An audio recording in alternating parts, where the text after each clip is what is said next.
To Telugu kitchen. ఈరోజు నేను చేయబోయే రెసిపీ ఏంటంటే మునక్కాడల మసాలా కర్రీ అండి. ఈ మునక్కాడల మసాలా కర్రీకి కావాల్సిన ఇంగ్రీడియంట్స్ అన్నీ నేను ముందుగానే ఇలా సెట్ చేసి పెట్టుకున్నాను. ఫస్ట్ నేను 4 మునక్కాడలు తీసుకున్నాను. వాటిని నీట్గా కడిగేసి ఇలా చిన్న చిన్న ముక్కలుగా కట్ చేసి సైడ్కి పెట్టుకున్నాను. దీనికి కావాల్సిన ఇంగ్రీడియంట్స్ చూపిస్తాను. పల్లీలు, కరివేపాకు, నువ్వులు, ధనియాలు, హోల్ గరం మసాలా, కొత్తిమీర, ఉల్లిపాయలు, పసుపు, కొబ్బరి ముక్కలు, కారం, సాల్ట్, ధనియాల పొడి, జీలకర్ర పొడి 2 కలిపి తీసుకున్నాను. ఆయిల్ కూడా తీసుకున్నాను. ఫస్ట్ స్టవ్ని వెలిగించుకొని ఒక కళాయి పెట్టుకోవాలి. కళాయిని పెట్టుకున్నాక కళాయి హీట్ ఎక్కాక దాంట్లో 2 స్పూన్స్ వరకు ఆయిల్ వేసుకోవాలి. ఆయిల్ కూడా హీట్ ఎక్కాక దాంట్లో ఒక 3 స్పూన్స్ వరకు పల్లీలు వేసుకోవాలి. పల్లీలు బాగా ఫ్రై చేసుకోవాలి. అలా ఫ్రై అవుతున్న పల్లీల్లో 1 స్పూన్ వరకు ధనియాలు కూడా వేసుకున్నాను. ధనియాలను కూడా ఫ్రై చేయాలి. అలా ఆ 2 ఫ్రై అయిన తర్వాత దాంట్లో ఒక 2 స్పూన్ల వరకు నువ్వులు వేసుకొని ఫ్రై చేసుకోవాలి. వాటిని కూడా ఫ్రై చేస్తూ ఉండేటప్పుడు హోల్ గరం మసాలాని కూడా అందులోనే వేసుకొని ఫ్రై చేసుకోవాలి. అవి కూడా అలా ఫ్రై అవుతుండేటప్పుడే కొబ్బరి ముక్కల్ని కూడా వేసుకొని ఫ్రై చేసుకోవాలి. ఇవన్నీ కొన్ని బాగా ఫ్రై అయ్యాక ఇందులో కొంచెం కరివేపాకు వేసుకొని మంచి కలర్ వచ్చేంత వరకు వీటిని ఫ్రై చేయాలి. ఇలా ఫ్రై అయిన తర్వాత వీటిని సైడ్కి తీసి పెట్టుకొని చల్లబడాక మిక్సీ జార్లో వేసుకోవాలి. మిక్సీ జార్లో వేసుకొని మిక్సీ పట్టుకొని ఆ మసాలా ముద్దని సైడ్కి పెట్టుకోవాలి. స్టవ్ను వెలిగించుకొని కళాయిని పెట్టుకున్నాక దాంట్లో ఒక 3 స్పూన్స్ వరకు ఆయిల్ వేసుకోవాలి. ఆయిల్ బాగా హీట్ ఎక్కాక దాంట్లో పోపులు వేసుకోవాలి. పోపులు ఫ్రై అవుతుండేటప్పుడు ఆనియన్స్ కూడా వేసుకోవాలి.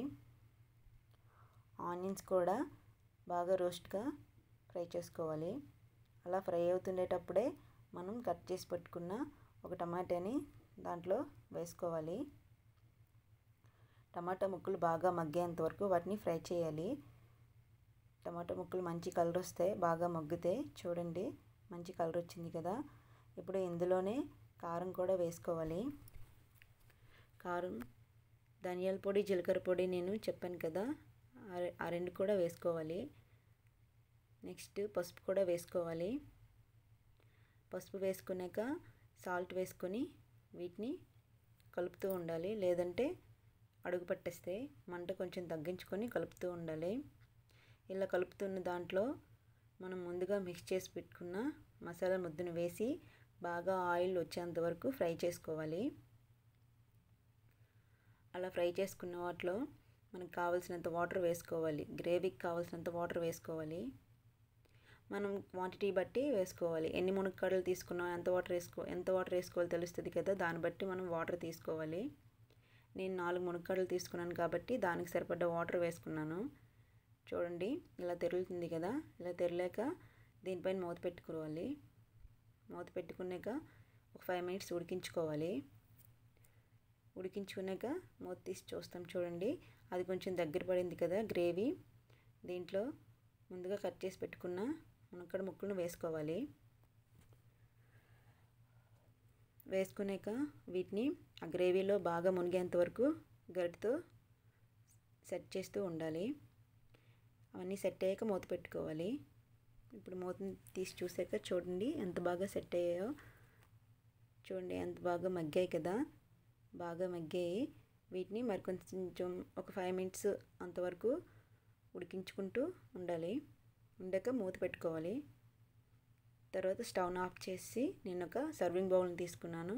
దాంట్లో ఈ కర్రీని సర్వ్ చేస్తున్నాను. చూడండి ఫ్రెండ్స్, మీకు కూడా నచ్చినట్లయితే ఈ కర్రీని ట్రై చేయండి. ప్లీజ్ సబ్స్క్రైబ్ చేయండి. పక్కనే ఉన్న బెల్ ఐకాన్ని క్లిక్ చేయండి. ప్లీజ్ సబ్స్క్రైబ్ చేయండి ఫ్రెండ్స్.